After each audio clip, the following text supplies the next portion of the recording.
you mentioned in one of your last talks that petroleum wasn't what we thought it was, that it wasn't a fossil fuel, that it didn't come from fossil animals. Yeah. Is it just a mineral? Is it a mineral like any other mineral?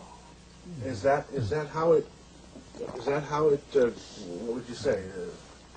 How did it, what's the origin of You see, petroleum?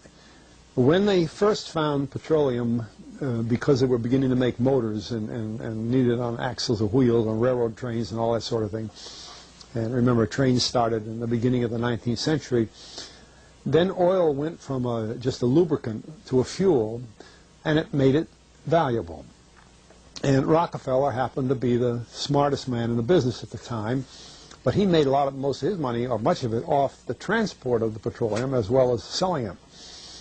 But one thing they realized was, because oil is putting a price on oil is like putting a price on a pail of water. You know, no initial cost. It's in the ground, and in those days they were, some of it, almost what you'd call surface mining the oil. They didn't go down deep. So in order to get the price up, they hit on the idea that they would have to make it appear to be scarce. That boy, after we take the next few barrels out, we're probably going to have to close as well. You know, that kind of thing. Well, a very fortuitous event. In 1892, there was a convention in Geneva of scientists to determine what organic substances are. Well, the definition of organic is a substance with hydrogen, oxygen, and carbon. And so it's usually a living substance, a tree. You analyze a dead tree, hydrogen, carbon, and oxygen, and grass and so on, living things. Animals, we are hydrogen, oxygen, and carbon. So at this Geneva Convention, Rockefeller took advantage of sending some scientists over who said, oil, petroleum, is hydrogen, oxygen, and carbon. Therefore, it must be derived from the spoiling, the rotting of formerly living matter. And playing the game properly, when this scientific convention was over, they defined oil as the residue from formerly living matter. Well, that makes it a fossil fuel. I don't know why they decided to use the word fossil, but it says formerly living matter, it's fossil. Well, of course, today, and another thing we should know is that there has never been a fossil, a real fossil, found below 16,000 feet. And you can't argue at 16,000 as a level line, because someplace the ground sinks and so on. But 16 is what the scientists say, 16,000. We mine oil, or we drill for oil, at 30,000, 33,000, 28,000 every day of the week. So right there we rule it out that it isn't fossil fuel. It's called fossil fuel for the minds of the public to feel that it is an asset that is running out, being depleted. We talk about depletion allowance, which is a lot of, you know. And actually, if you know the world's oil supply, you know that it is not going to run out for an awfully long time. It is the second most prevalent liquid on Earth. And we haven't begun to... Well, with all that background, you see, the people in charge of the petroleum business, for perfectly reasonable business things, just like any other man in the business, wants to keep his price as high as he can get away with.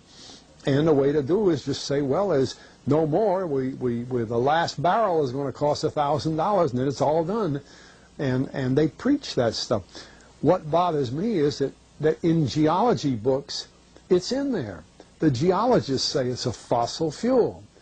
Somehow they've been bought. I mean, I went to a 4-year federal staff energy seminar run by the government of the United States during the so-called energy crisis. I was the participant that represented the railroad industry.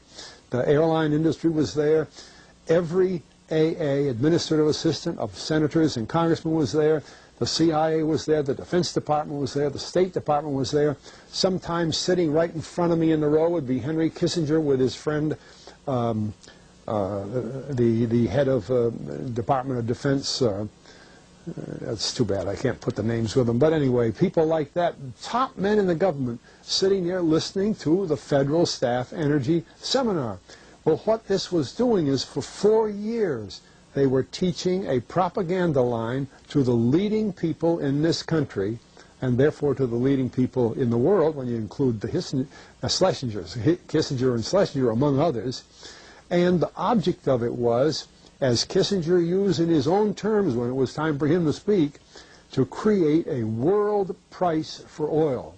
In other words, not 30 cents a gallon here and 90 cents a gallon there, but let's get a world price. That's their goal, and they're trying to do that for wheat and everything else. We don't realize what the controls are, whether it's oil or some of these other things. Almost everything today is being categorized at the highest price they can possibly make it go. And so calling petroleum a fossil fuel is the basis for this system with respect to petroleum.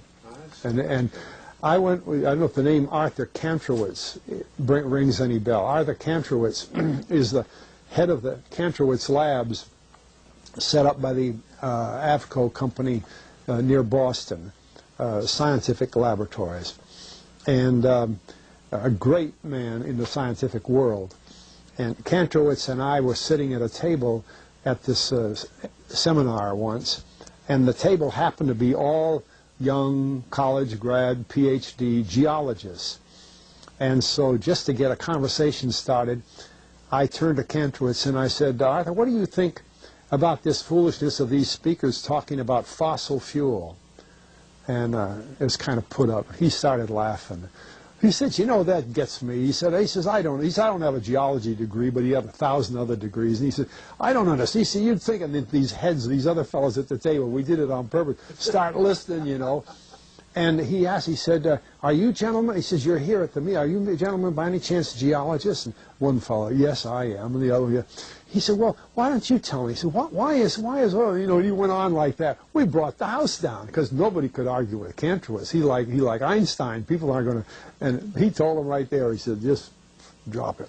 But it's in all the books and in all the papers. But it started from that strange meeting in 1892, a scientific convention. I have a big, thick scientific encyclopedia put out by the Divan Ostrand Company that's about 15 years old now, but it has the whole story of the conference. It doesn't have the Rockefeller part, but it has the whole story of how they straightened out organic chemicals and how it was all figured, and they've got petroleum right in there. Amazing. Amazing. So these aren't accidental things, you see. There's a dollar sign